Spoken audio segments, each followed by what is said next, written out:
18편은 왜 다른 성경은 다 장적 한 장 몇 장 몇 장 그러는데 시편은 편이라고 그러는가. 그러니까 시를 한 편 두 편 써가지고 모아서 기록해 놨기 때문에 시편이다 그렇게 말합니다. 성경 중에서 시편은 시가서에 속하는 책입니다. 시가서 역사서도 있고 모세율법도 있고 교회 서신서 이렇게 여러 가지 종류가 있습니다만은 예언서도 있고 선지서도 있고 소선지서, 대선지서 이렇게 있는데 시대와 상관이 없이 기록한 책이다. 그래서 시가서에서 속하는데요. 이 시가서는 욥기서부터 시편, 잠언, 전도서 그리고 아가서 이렇게 5권의 책을 시가서라고 그렇게 표현하고 있습니다. 그런 면에서 18편이라는 말을 사용하고 있는데요. 이 시편 18편은 다른 시하고는 좀 독특한 그런 그 시라고 말할 수 있어요. 왜 그러냐면 이 시편 18편은 다윗이 그 자신을 주기를 감사하면서 지은 찬양시입니다. 그러니까 다윗이 지금 왕이 되어가지고 왕이 된 다음에 그 자기가 왕이 될 수 있도록까지 역사하신 하나님, 그렇죠. 그러니까 돌이켜 보면은 자기는 도저히 그 한 나라의 왕이 될 만한 그런 자격도 그런 용맹도 지혜도 그렇게 지니지 못했는데 그 하나님의 귀한 도우심을 통해 가지고 앞으로 소개하겠습니다만은 그 귀한 도우심으로 지금 왕위에 오를 수 있도록 하시고 그 왕위에 지금 오를 수 있도록 하신 것에 감사하는데 그것에 대해서 감사하면서 이렇게 나를 도와주신 지금까지 이랬을 때 이렇게 하시고 이렇게 하셨을 때 이렇게 하시고 그런 내용을 기록하고 있어요. 그래서 우리가 시편 18편은 너무나 잘 아는 나의 힘이 되신 여호와여 내가 주를 사랑하나이다. 이 장절은 많은 기독교인들이 애송하는 애송시로 그리고 또 많은 그 하나님의 말씀에 그 서각으로 세워서 그 기호로 삼는 그런 내용의 말씀일 것입니다. 그래서 지금 다윗은 그 자기 자신을 돌이켜 보면서 그 정말로 아무짝에도 쓸모없는 자신이 여기 왕이 될 수 있기까지 역사하신 하나님을 지금 기록하고 있다. 그렇게 말할 수 있어요.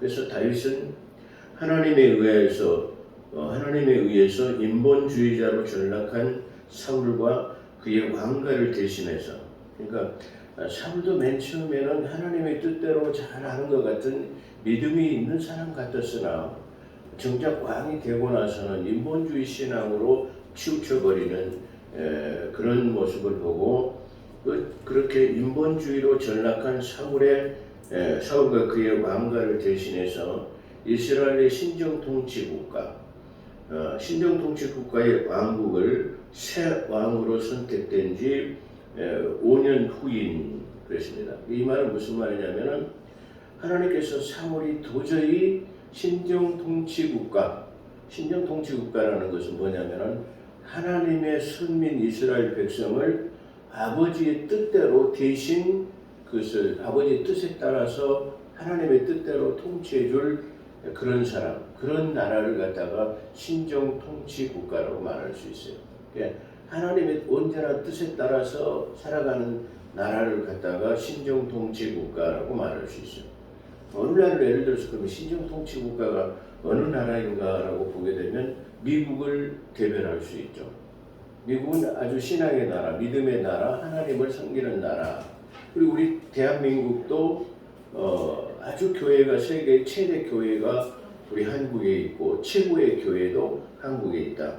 그래서 누가 뭐래도 저희 대한민국은 복음의 나라, 믿음의 나라라고 그렇게 말할 수 있을 것입니다. 왜냐하면 하나님의 말씀에 따라서 살아가는 민족이기 때문에 어떻게 보면은 신정통치국가라고 말할 수 있을 것이에요. 신정통치국가라는 말은 바로 그런 뜻이에요. 그래서 인본주의 신앙을 가지고 살아가는 그 사울을 갖다가 없이 하시고 이제 신령 통치국가 아버지의 뜻에 따라서 자기 백성을 다스려갈 왕을 선택하셨는데 그 사무엘을 통해서 다윗을 갖다가 왕으로 세웠어요. 기름을 부었죠. 그래서 기름을 부을 때도 사무엘 선지자라고 하는 사사가 그 이새의 집에 방문해 가지고 네 아들들을 좀 다 모아놔라. 내가 거기를 너희 집에 방문하겠다. 그렇게 얘기를 해가지고 지금 그 다윗의 이세 아들들을 다 거기다 모아놨어요.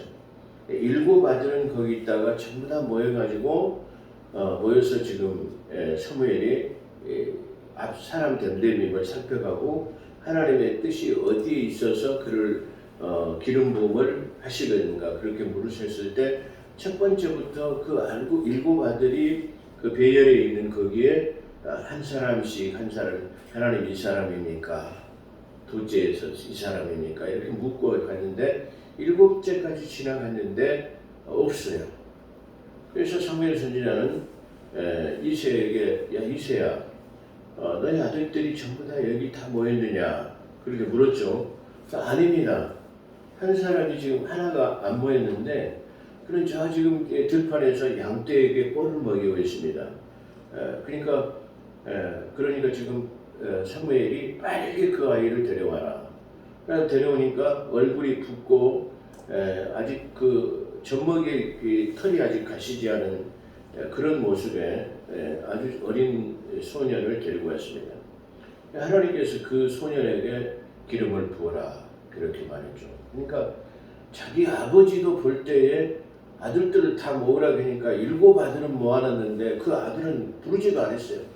그러니까 그 집에서도 천대받는 그런 모습, 그 형제들 중에도 들지 못하는 그런 사람이었다고 말해요.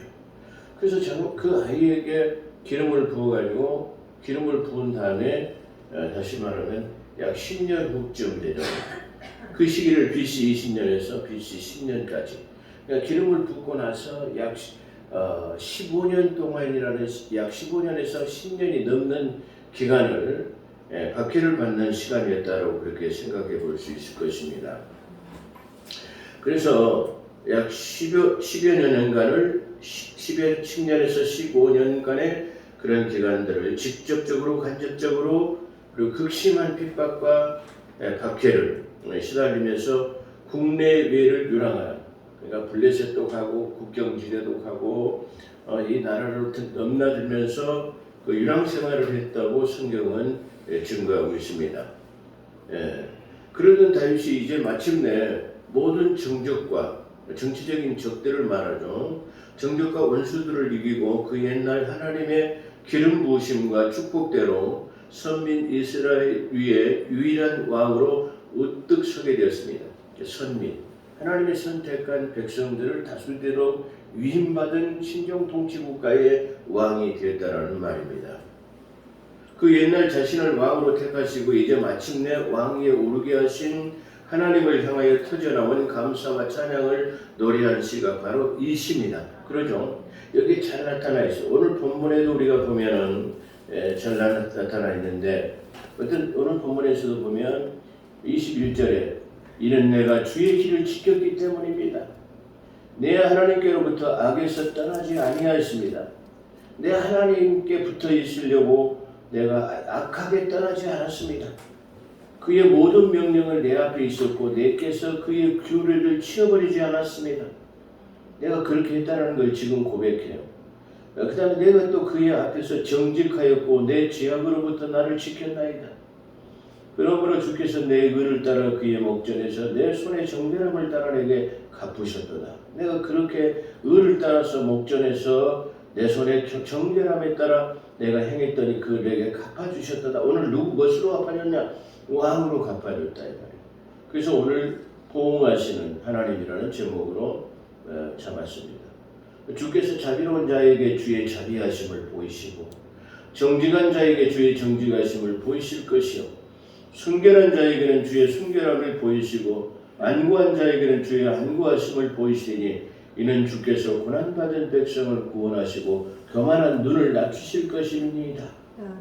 이는 주께서 나의 촛불을 켜시고 주 나의 하나님께서 내 어둠을 밝히실 것이니 촛불의 어둠을 밝혀주신다는 말이죠. 이는 내가 주를 의지하고 군대 속을 통과해 달렸으며 많은 군대 속에 그것을 통과하고 달렸어요. 많은 적군들 속에서 내 하나님을 의지하고 성벽을 뛰어넘었나이다. 하나님을 말하면 그의 길이 완전하고 주의 말씀은 단련되었으니 그는 자기를 의뢰하는 모든 자들에게 방패가 되시는 주로다. 할렐루야. 이렇게 지금 말하고 있어요. 그래서 이 시편에도 보면 오 나의 힘이 되신 주여 내가 주를 사랑하여야한다. 주는 나의 반석이 되셨고 나의 요새가 되셨으며 나의 구원자가 되셨으며 나의 하나님이시며 내가 신뢰할 만한 나의 힘이시요 나의 방패시며 나의 구원의 뿌리시고 나의 높은 망대시니라. 내가 찬양을 받으시기에 합당하실 줄을 부르려니 그리하면 내가 내 원수들로부터 구원을 받으리로다. 할렐루야. 자기가 이렇게 지금 하나님께서 왕이 될 수 있었던 것은 나의 반석이시요 나의 요새시요 나의 구원의 뿌리시요 나의 방패가 되셨기 때문이라고 지금 말하고 있어요. 내가 무엇을 지금 그렇게 내가 하나님을 내 마음속으로부터 항상 그분을 의지하고 신뢰하고 내가 그분 때문에 죄악을 짓지 않도록 정직하게 살려고 노력했더니 그런 것이 내 의라는 여기서 내가 의롭다라고 자기 자신을 표현했는데 다윗이 완전하게 의로운 사람은 아니었어요. 상대적으로 많은 사람들이 하나님을 따르지 못한 가운데 하나님을 더 섬겼다라는 말. 많은 구원받은 하나님의 자녀들 가운데서 내가 더 하나님을 사랑하려고 노력했다는 것이에요. 내가 조금은 더 노력했다라는 말을 의로 지금 표현하고 있다 그런 말이에요. 그래서 기름 부으심과 축복대로 선민 이스라엘의 위대한 왕으로 우뚝 서게 된 것을 말하고 있습니다. 그 옛날 자신을 왕으로 택하시고 이제 마침내 왕이에요. 그 옛날 왕으로 택하신 것은 지금 조금 전에 말씀드린 것처럼 이새의 집에 방문해가지고 7 형제들을 지나서 아무짝에도 쓸모없는 양치기, 그 이스라엘에서 가장 혐오하는 직업이 뭐냐? 오늘날 마치 3D 현상 같은 직업인데 그 3D 현상 같은 직업이 뭐냐면 양치기예요. 짐승의 똥을 치우고 그 짐승과 같이 살아야 하는 아주 천박한 그런 직업을 말하고 있기 때문에 그렇죠. 예. 그런데 그걸 누가 했냐 그러면 다윗이 했다라는 것이에요. 그러니까 그 형제들 중에서 가장 천박하고 가장 하기 힘든 일을 지금 했어요. 양떼들을 이렇게 언제든지 돌봐야 되고 양떼의 위험으로부터 보호해야 되고 또 밤에 양떼들과 같이 잠을 자가지고 모든 그 사악한 짐승들이 잡아가는 것을 막아줘야 하기 때문에 밤니스를 맞고 밤니스를 맞으면서 그 자기에게 맡겨진 양떼를 조금 이따 더 설명을 하겠습니다만 그런 것들을 말하고 있는 것이에요. 그래서 하나님을 향하여서 그 감사와 찬양이 저절로 터져나오는 자기가 왕이 되었을 때 지금 부르는 이 노래가 바로 시편 18편이다 그렇게 말할 수 있어요. 이 내용은 사무엘하 22장 사무엘이 지금 이 다윗을 선택했을 때의 그 내용도 똑같이 거의 비슷해요. 아주 사소한 내용이 조금은 변형되긴 했지만 이 시편 18편하고 사무엘하 22장이 거의 동일하다 그렇게 말씀드릴 수 있을 것이에요. 이러한 번신은 다윗은 한낱 목동이었던 자신을 택하시고 기름을 부으사 눈동자처럼 지키셨어요. 예. 그리고 마침내 과거의 축복과 언약대로 과거의 축복이라는 것은 바로 사무엘 선지자를 통해 가지고 내가 너를 기름을 부어놨기 때문에 반드시 왕으로 삼겠다. 그렇죠. 기름을 부어놓고 그는 왕이 되는 수업을 어때면 했어요. 많은 적군으로부터 많은 핍박과 박해, 시험과 환난을 통해서 그거를 이기는 그리고 그런 가운데서도 하나님이 자기를 지키시고 보호하시는 섭리가 그 안에 있었고 또는 그때 그는 막강한 군주가 되기 위한 그 훈련이 그때 이루어졌어요. 제가 지난번에도 말했지만 다윗은 접경지대를 다니면서 적의 동태라든가 그 군사의 배치, 뭐 기타 등등 여러한 정보를 아주 접수할 수 있는, 접할 수 있는 그런 계기를 많이 가지고 있어서 적의 약점과 장점을 너무나 잘 알았기 때문에 어쩌면 그 침공할 때도 그의 약점을 너무나 잘 알았기 때문에 강력한 군주가 되기 위한 이미 수련이 그때 이루어졌을 것이다, 이렇게 보는 것이에요. 그래서 자기를 갖다가 마침내 과거의 축복과 언약대로 왕으로 세워주신 하나님을 향하여 그 존재와 능력에 있어서 절대자이심과 그리고 공의에 있어서 안전하심은 물론 당신이 택한 자의 구원자이신 사실에 근거한 열정적 찬양을 올리고 있는 것이, 그러니까 하나님께서는 정말 내가 너무나 죽을 뻔한 사실도 많았죠. 그렇죠. 사울이 잡으러 다닐 때도 아주 결정적인 그 도간의 쥐처럼 딱 잡으려고 했을 때 하나님이 바알 불하심의 흩으심으로 사울을 갖다가 싹 흩어버리고 급한 연락을 통해 가지고 더 이상 다윗을 잡지 못하도록 하는 그 연락 때문에 다 잡아놓은 다윗을 갖다가 잡지 못하고 철수해버리는 그 사실이 우리는 성경에서 볼 수 있었던 것을 보죠. 그런 것처럼 하나님이 정말 그 기이하신 절묘한 타이밍과 그 역사하심을 다윗은 너무나 많이 체험했어요. 그래서 자기가 지금 여기까지 올 수 있었던 그 기이한 도심, 눈동자 불꽃같이 머리털 하나 상하지 않도록 여기까지 올 수 있었던 것에 대한 찬양이 바로 그거예요.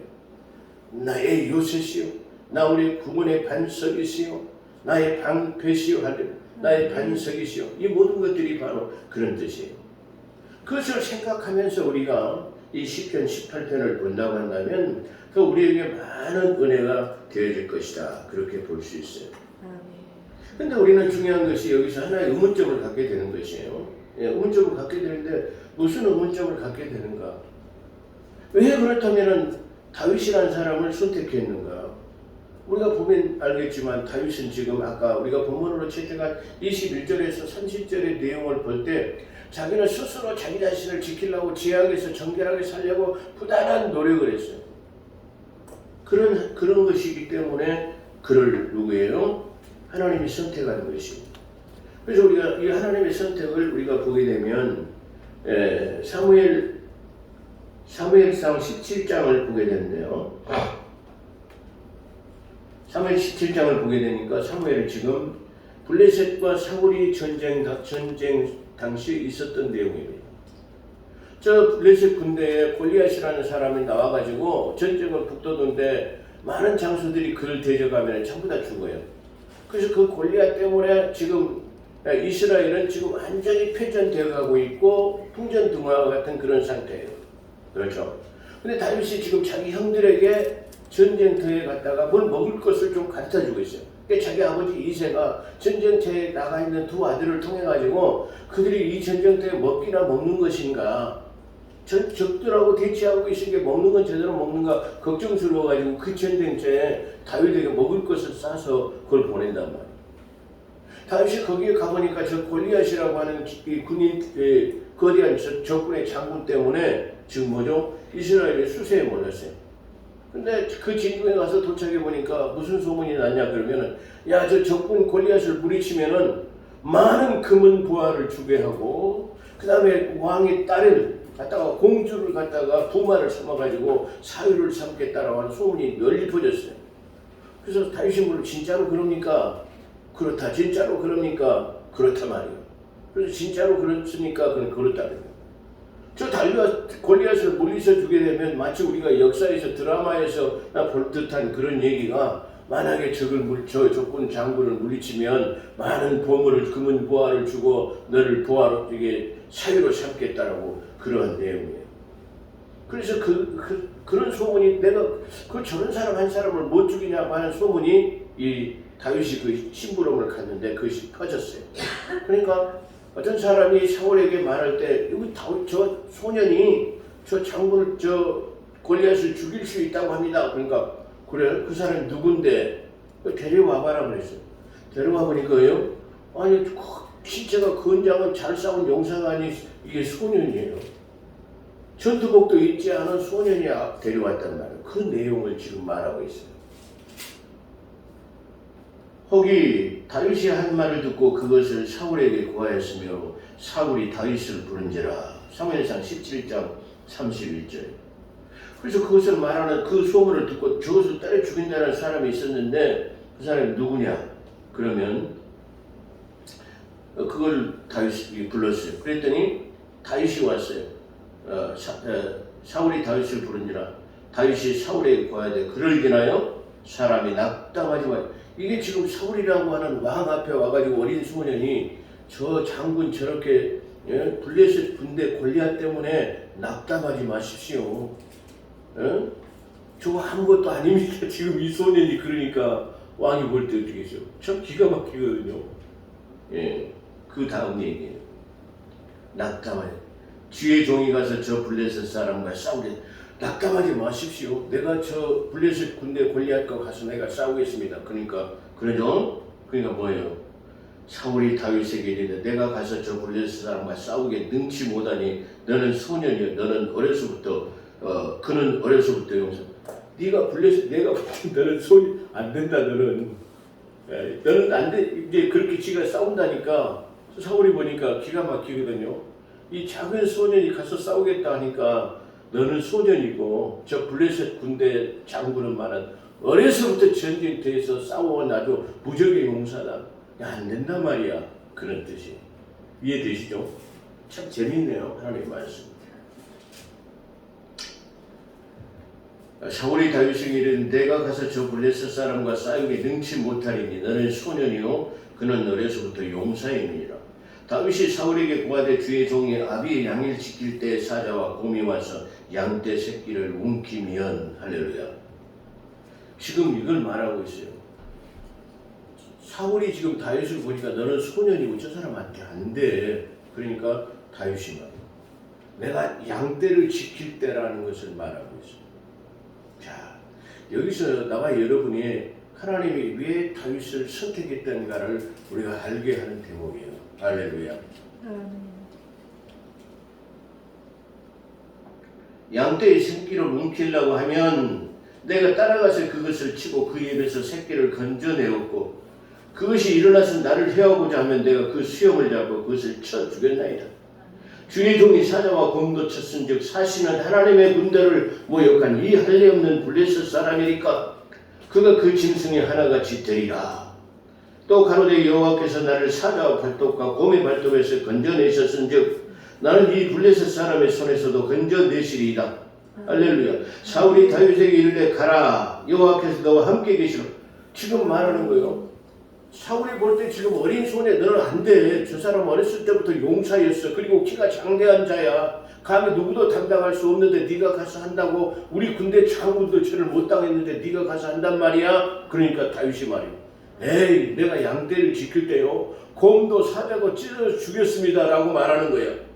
그래, 그렇다면 네가 한번 가봐라라는 거예요. 여기서 놀라운 것이 바로 자, 곰과 사자를 양떼를 지키기 위해서 자기의 몸을 두려워하지 않는 거예요.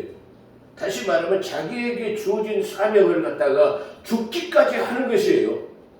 하나님이 보실 때 뭘 보시느냐? 각 사람이 자기의 형편과 처지에 있는 그 삶 속에서 얼마나 그 삶에 열심을 내는가를 보고 계신다라는 것이 우리가 중요한 것을 여기서 발견할 수 있어요. 사람들이 생각할 때 뭐든지 허투루 마투루 엉터리로 하는 경우가 많아요.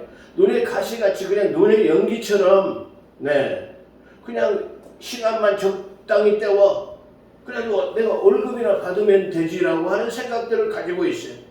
사업도 마찬가지예요. 직장도 마찬가지예요. 교회 헌신도 마찬가지예요. 무슨 일에서도 마찬가지예요. 내가 맡은 일에 대해서 목숨을 걸 만한가? 내가 맡은 일에 성실을 다해갖고 하는가? 그건 반드시 모를 것 같죠? 반드시 알게 돼 있어요. 만약에 그 사람이 물러나게 되다 그 사람이 나중에 그 자리에서 그만두게 되었다 할지라도 그 사람이 그만두고 난 뒤에 그 사람이 얼마나 성실하고 우리 회사를 위해서 했던가를 그런 걸 알게 되는 것이 누가 알아주지 못하다 주든지 상관이 없는 것이 누가 알아주면 되는 거죠. 하나님이 알아주시면 되는 거예요. 하나님이 알아주시면 언젠가 우리의 삶 속에 내가 성실을 다하고 마음을 다하고 살아가야 되면 그 마음에 대한 그 성실에 대한 것을 하나님께서는 반드시 보응해 주시고 갚아주시는 하나님이시라는 것을 우리가 깨달아야 됩니다. 아멘. 그래 다윗은 기름 부음 받고 지금 돌아다니는 이 그 방황하는 가운데서도 뭐죠? 아까 우리가 본문에서 채택된 대로 뭐죠?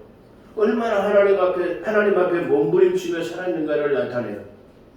주께서 나의 의에 따라서 상을 주시고 내 손에 정결함을 따라 내게 갚으셨습니다. 그걸 안 거예요. 자기는 어떤 것으로부터의 상급을 받으려고는 하지 않았을 것이에요. 양떼를 맡았을 때 양떼를 지키려고 하는 그것에 대해서 내 지키는 그 양떼에 한 마리라도 손상을 입지 않게 곰이 와서 물어가고 사자가 와서 물어가도 그들을 싸워가지고 그것이라도 절대로 자기 목숨까지 그걸 내놓고 그걸 지키려고 하는 그 믿음이에요. 그걸 본 거예요. 하나님께서 그걸 보고 내 이스라엘 선민 이스라엘을 저놈에게 맡겨놓으면 저 다윗이라는 놈에게 맡겨놓으면 내 백성을 성실하게 잘 지키고 이게 보호하겠구나. 그걸 보신 거예요. 우리의 삶 속에도 마찬가지예요. 내가 하는 일에 내 안에 영역에 있는 모든 일에 내가 마음과 성품과 정성을 다해 주시면 오늘 21절에서 말한 것처럼 하나님께서는 반드시 그것을 갚아 보응하시는 하나님이에요. 그런데 그렇게 합니까? 안 합니다. 내가 하는 일에 열정을 다합니까? 아닙니다. 대부분 그렇지 않아요. 그냥 적당하게 때우고 적당하게 사람들은 그래. 에이 너무 미치지 마라. 적당하게 하면 되지라고 생각해. 근데 그렇지 않아요. 우리가 하는 일에 성실껏 임해야 돼요. 내가 하는 것에 열정을 품어야 돼요. 내가 하는 것에 믿음을 가지고 행해야 돼요. 그걸 하나님께서 보신다는 사실. 저는 오늘 맨 처음에 이 시편 18편의 포커스를 다른 쪽으로 맡기려고 했어요. 하나님께서 지금 이 말씀을 통해서 우리에게 뭘 주시고자 하는 것을 발견해야 되는데 이것이었구나. 그렇게 깨달았어요. 하나님께서는 지금 다윗에게 그것을 보신 것이죠. 주의 종의 사자와 곰도 쳤은즉 사시는 하나님의 군대를 모욕한 이에 할례없는 블레셋 사람이니까 그는 짐승이 하나만 또 못할 것입니다. 그 짐승같이 하나님께서 여기시기 때문에 내가 저를 가서 칠 것입니다. 또 가로되 여호와께서 나를 사자의 발톱과 곰의 발톱에서 건져내셨은즉 나를 블레셋 사람의 손에서도 건져내시리이다. 사울이 이르되 가라 여호와께서 너와 함께 계시기를 원하노라. 이에 사울이 자기 군복과 다윗에게 입히고 너투구를 그 머리에 씌우고 또 그에게 갑옷을 입히매 인본주의 신앙이에요. 이게 사람의 생각으로는 갑옷도 안 입고 저 시골에 허름한 옷을 입고 물맷돌이나 지금 갖고 온 그 다윗을 볼 때에 얼마나 그 모습이 처참했고 전쟁터에 가서 나갈 만한 것이 아니죠. 그래서 그중 전쟁터에 가서 싸울 만한 군복과 투구와 이런 모든 갑옷을 지금 입혀요. 다윗이 칼에 돈복 위에 차고는 익숙치 못함을 이거 입어보니까 오히려 걸리적거린단 말이에요. 익숙치 못하고 시험적으로 걸어보다가 사울에게 받아 익숙치 못하니 이것을 입고 가지 못하겠나이다 하고 벗고 손에 막대기를 가지고 시내에서 매끄러운 돌 5을 골라서 자기 목자의 제구에 곧 머리에 주머니에 넣고 손에 물매를 가지고 블레셋 사람에게 나아가니라. 할렐루야. 이 전쟁은 하나님에 속한 것이에요. 모든 것이 지금 사울은 이 시편 18편에서 하나님은 전능자이십니다. 능치 못함이 없으십니다. 눈동자 불꽃같이 우리를 살펴보시고 우리의 삶의 현장에 무엇이 일어나는 일을 다 알고 계시는 하나님이란 말이에요. 그걸 지금 고백하고 있다. 그런 말이에요. 그래서 지금 이 하나님께서 다윗을 선택한 이유는 자기의 삶 속에 성심을 다하고 자기의 삶 속에 자기 일에 자기가 맡은 일에 목숨을 다하는 그 다윗의 모습을 본 거예요. 그 열성과 열심을 다하는 것을 본 것이에요. 마찬가지예요.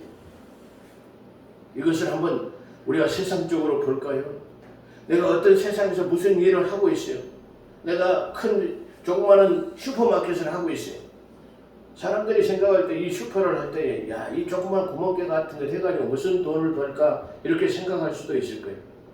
그러나 내가 맡겨진 이 사업에 대해 마음껏 열정을 다하는 거예요. 그랬을 때 그걸 보고 큰 사업을 주시는 거예요. 역시 내가 어떤 직장 생활을 할 때도 마찬가지로 내가 이것으로 해서 내가 과연 이 사업을 이룰 수 있을 것인가? 그렇게 보죠. 그래서 그냥 대충 할 수도 있어요. 근데 이것을 내 사업이라고 생각하고 열심을 다하는 거예요. 그랬을 때 결국은 그 사업이 내 것이 될 수도 있는 것이에요. 우리는 그런 신화와 같은 얘기들을 많이 보잖아요. 그렇잖아요. 미국에서 실제 있었던 사건이에요. 실제 있었던 사건인데 어떤 아주 재벌의 노 부부가 여행을 하다가 그 여행지에서 강한 비바람과 태풍을 동반하는 아주 그 강한 태풍을 만났어요. 그래서 어느 숙소에 들어갔는데 도저히 이 갑자기 불어오는 태풍과 여행객들 때문에 관광객 수많은 사람들이 밀려서 호텔을 잡으려고 하니까 호텔이 이게 가득 차가지고 호텔을 잡을 수가 없어요. 근데 호텔 그 점원이 와가지고 나이 드신 노 부부에 해가지고 지금 방이 다 찼습니다. 그러나 제가 자고 있는 조그만 숙소가 있습니다. 그거라도 괜찮으시면 제가 오늘 두 분에게 양보하겠습니다. 그래서 그 노부부가 그 호텔 뽀이의 집에 방에서 하룻밤을 그 방을 잡을 수 없는 것 거기서 쫓겨나면 몇 마일을 가가지고 도저히 그 태풍 속에 헤치고 가서 어디 다른 곳으로 이동하려면 몇십 리 몇 마일을 가야 되는데 도저히 안 돼요. 그런 가운데서의 그런 도움을 받았던 거예요. 얼마 후에 이 노 부부가 그 젊은 호텔 보이를 찾으러 왔습니다. 아주 아름다운 큰 호텔을 지어놓고 그 청년을 찾아온 거예요. 이 호텔이 네가 앞으로 경영할 호텔이라고 미국에서 실제 있었던 사건입니다. 이런 것처럼 우리는 우리의 삶의 행운이라는 것은 어느 날 우리의 삶 속에 이렇게 지극히 간단한 사건 속에서 많이 나타난다는 것을 너무나 많이 우리가 볼 수 있는 것입니다. 20절에 보면 의라고 나타나는데 여기서 의는 상대적으로 내가 그래도 다른 모든 사람들 중에서는 그래도 내가 더 열심히 죄를 범죄하지 않고 살려고 하는 손이 깨끗한 그래서 손이 깨끗함이라는 것은 내가 범죄로부터 내가 죄를 짓지 않으려고 노력하는 것을 말해요. 21절에 도를 보면 도라고 나오죠. 도는 율법의 다른 표현입니다. 십자가의 도 그런 말이죠. 도라고 말할 때는 어떤 그 율법의 다른 표현이라고 그렇게 말할 수 있을 것이에요. 22절에 보면 규례라는 말이 있고 율례라는 말이 있는데 오늘 이것만 우리가 생각해보고 마치도록 하겠습니다. 규례라는 말은 죄를 미시페트라는 히브리어 말로 되어 있는데요. 이 말은 공유의 법률이라는 뜻이에요. 규례는 뭐예요? 공유로운 법률로 정해진 것을 갖다가 규례라고 말해요. 그럼 율례는 뭐냐면 히브리어로 호크라는 말로 되어 있는데요. 계약 내용을 문서화한 것으로 말해요. 어떤 계약된 것을 문서화되어 놓은 것을 말하고 규례라는 것은 공유의 법률적으로 그러니까 우리 헌법으로 제정한 모든 사람이 지킬 수 있도록 만들어 놓은 것을 말하고 있고 율례라는 것은 너와 나 당사자 간의 어떤 계약 내용을 갖다가 문서화해 놓은 것이다. 그래서 규례와 율례는 좀 다르다는 것을 우리가 말씀해 보는 것을 볼 수 있습니다. 그러므로 우리가 오늘 시편 18편을 통해서 우리가 얻을 수 있는 교훈은 그렇구나. 우리가 살아가면서 하나님의 그 간섭하심과 역사하심, 하나님의 선택에 우리가 들어가야 되겠다. 하나님의 선택에 들어가기 위해서는 뭐 하느냐? 우리의 삶 속에 성실하게 사는 것이구나. 내가 좀 더 하나님의 뜻대로 살려고 내가 더 발버둥 치고 내가 하나님의 그 계획하심과 어떤 그런 것들이 우리가 그런 삶 속에서 살 때에 하나님께서 우리를 선택하는 곳으로 하나님이 우리를 선택하시구나. 그래서 그 선택하시는 사람, 하나님의 법대로 하나님을 더 다른 사람보다는 더 성실하고 더 신뢰하고 의지하고 하나님의 그 살아계심을 우리가 믿고 순종하는 것. 그것을 통해서 하나님의 선택하심과 보호하심이 더 남다르시고 마침내는 그 사람을 더 소중하게 사용하시는 그런 모습을 우리가 발견하게 됩니다. 기도하겠습니다.